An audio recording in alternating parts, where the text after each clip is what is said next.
Plusieurs incendies de forêt majeurs continuent de détruire des milliers d'hectares dans le sud de l'Europe. Les températures élevées et les vents violents attisent les flammes. La France appelle l'Union européenne à l'aide. Le président américain Donald Trump menace d'utiliser les avoirs iraniens gelés pour indemniser les navires et les cargaisons touchés par des frappes dans le golfe Persique et ses environs. Les incendies continuent de ravager le sud de l'Europe, attisés par la chaleur et des vents parfois violents. En Espagne, le gouvernement a décrété l'état d'urgence face aux feux qui menacent désormais les abords de Madrid. Malgré une légère amélioration de la situation, plusieurs foyers restent hors de contrôle et des milliers d'habitants ont dû quitter leur domicile. Les pompiers poursuivent leur lutte pour empêcher les flammes d'atteindre de nouvelles zones habitées. En France, la mobilisation reste tout aussi importante. Face à la multiplication des incendies, Paris a demandé l'activation du mécanisme européen de protection civile afin de renforcer les moyens de lutte. Emmanuel Macron a reconnu que la situation demeurait particulièrement préoccupante, notamment en Gironde où les feux ont détruit des douzaines de maisons et 10 000 hectares de pinèdes. En Sicile, enfin, des milliers de pompiers, gardes forestiers et membres de la protection civile restent mobilisés pour tenter de contenir les incendies qui continuent de progresser sur l'île. Depuis le début de l'année, plus de 250 000 hectares sont déjà partis en fumée dans l'Union européenne.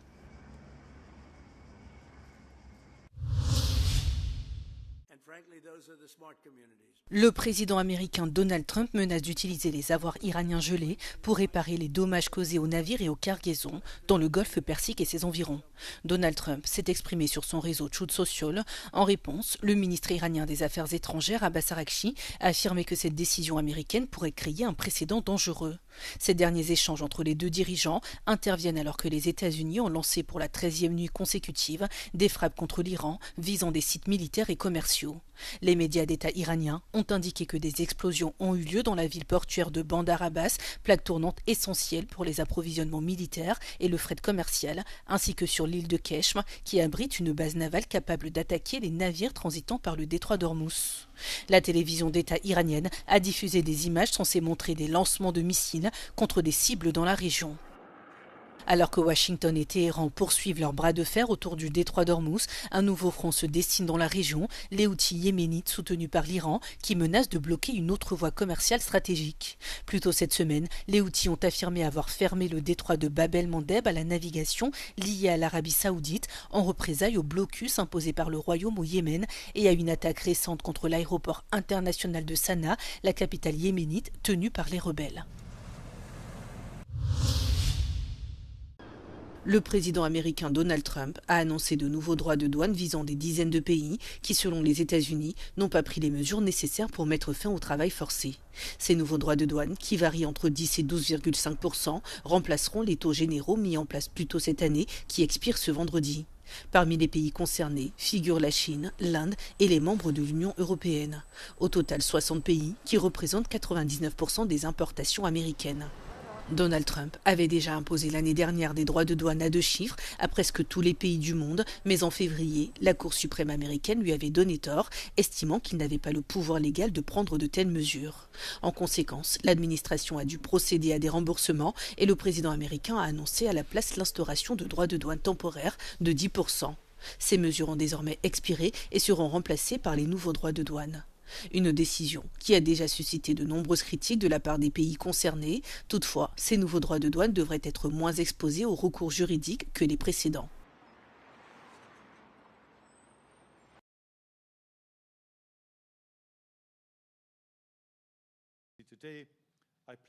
L'Irlande affirme n'avoir trouvé aucune preuve permettant de déterminer de manière irréfutable que ses exportations d'alumine vers la Russie contribuent à soutenir la guerre menée en Ukraine. Le ministre irlandais de l'entreprise, du tourisme et de l'emploi, Peter Burke, a assuré qu'aucune conclusion défavorable n'a été établie concernant l'exportation d'alumine vers la Russie par Ognish Alumina, immense raffinerie située dans l'ouest du pays et détenue par des intérêts russes. L'enquête interne du gouvernement a permis d'examiner les données de l'entreprise, des flux commerciaux, des articles de presse ainsi que les informations fournies par les gouvernements ukrainiens et suédois. Elle a depuis été transmise à la Commission européenne pour examen, a précisé le ministre. Les conclusions du rapport interne du gouvernement avaient déjà été évoquées jeudi par le Premier ministre irlandais Michael Martin lors de sa visite à Kiev. Le gouvernement tente ainsi d'éteindre une polémique née d'une enquête publiée par un consortium de médias en mars dernier. Elle avait permis de mettre au jour la manière dont l'alumine produite en Irlande est envoyée vers des fonderies russes. Commercialisée sous forme de poudre blanche, l'alumine est la matière première utilisée pour fabriquer l'aluminium, un métal léger couramment utilisé dans les armes de combat. L'Union européenne approuve une mesure temporaire pour lutter contre les contenus pédopornographiques sur la toile. Désormais, les services de messagerie en ligne pourront mettre en œuvre, s'ils le souhaitent, des mesures de détection de contenus soupçonnés d'impliquer des abus sexuels sur mineurs. Seules les messageries chiffrées de bout en bout ne sont pas concernées. Ce mercredi, les députés européens ont approuvé la procédure relative à cette mesure temporaire qui prévoit une dérogation aux règles de l'UE en matière de confidentialité des communications électroniques afin de lutter contre la diffusion des contenus illicites. Jeudi, la mesure a été adoptée avec 25 gouvernements favorables, un vote contre et une abstention. Les États membres ont ainsi entériné le texte tel qu'il avait été adopté par le Parlement européen au début du mois, y compris un amendement de dernière minute excluant de son champ d'application les services de messagerie chiffrés de bout en bout, tels que WhatsApp et Signal. Cette mesure temporaire a suscité la controverse. Les défenseurs de la vie privée ont dénoncé ce qu'ils considèrent être une surveillance des conversations. Ils estiment que cette mesure symbolise un dangereux précédent pour l'analyse des messages privés des citoyens.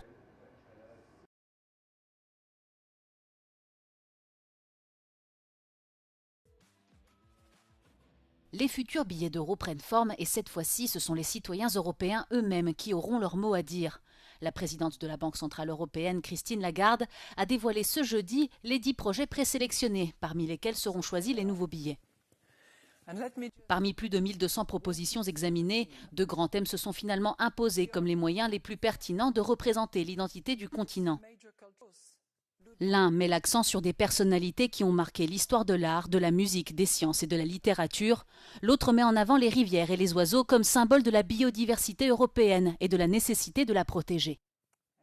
Si le thème culturel était retenu, les nouveaux billets mettraient en avant certaines des figures les plus influentes de l'histoire européenne, comme Léonard de Vinci, Maria Callas, Marie Curie ou Beethoven. Si le thème de la nature était retenu, les nouveaux billets représenteraient plusieurs espèces d'oiseaux européens, chacune dans un paysage fluvial, aux côtés des principales institutions de l'Union européenne figurant au verso. Les citoyens de l'Union européenne pourront examiner leurs préférences entre les 2 thèmes par le biais d'un sondage sur le site web de la Banque centrale européenne. Une fois le motif retenu, la Banque centrale européenne entamera les étapes techniques nécessaires à la production des nouveaux billets, dont la mise en circulation est prévue à partir de fin 2026.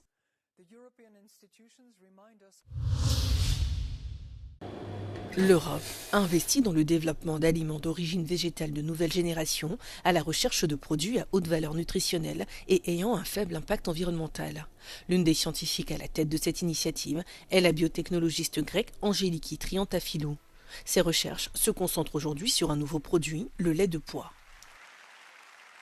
Δουλεύουμε και με ένα καινούριο προϊόν που είναι το γάλα από μπιζέλι, επίσης με την ενζυμική τεχνολογία μας, ώστε να χρησιμοποιήσει ολόκληρη την πρώτη ύλη.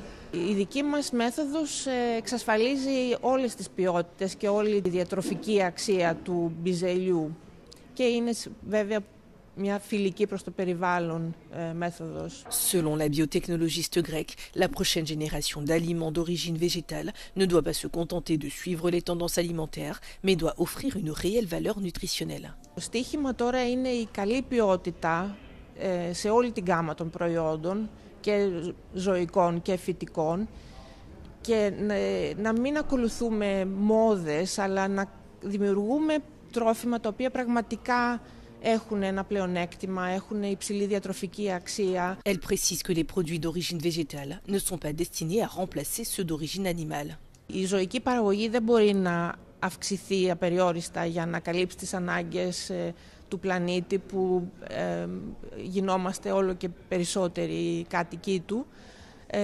Επίσης, αντί να έχουμε υπερβολικά εντατική ζωική παραγωγή, θα μπορούσαμε να καλύψουμε κάποιες ανάγκες διατροφικές από το μπιζέλι που έχει καλή ποιότητα πρωτεΐνης. Les cultures végétales nécessitent moins de ressources naturelles et peuvent apporter des solutions dans les régions déjà confrontées aux effets du changement climatique.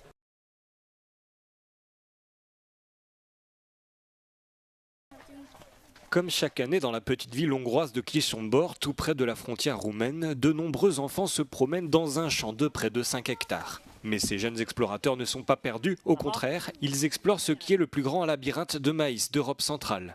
Cette année, les organisateurs ont décidé de s'inspirer des contes de fées et ont dessiné des châteaux et des licornes.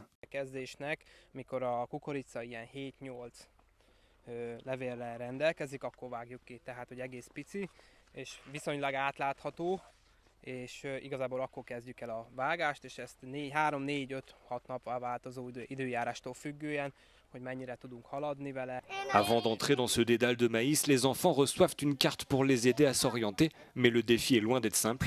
Long de 2,5 km, le labyrinthe regorge d'impasses, ce qui rend ce jeu encore plus difficile. Nekem az tetszett a legjobban, hogy néha eltévedtünk, de néha sikerült, az kijöttünk a bejáraton, de az nem baj. Le premier labyrinthe a été créé il y a 18 ans à Cucutine, à quelques kilomètres de là, par des bénévoles de l'association pour le patrimoine local Kis Maria Hortensia, dans le but d'attirer des visiteurs dans une région confrontée au dépeuplement. Depuis, jusqu'à 3000 personnes viennent ici chaque année pour s'essayer à des jeux traditionnels et se perdre au milieu des champs de maïs.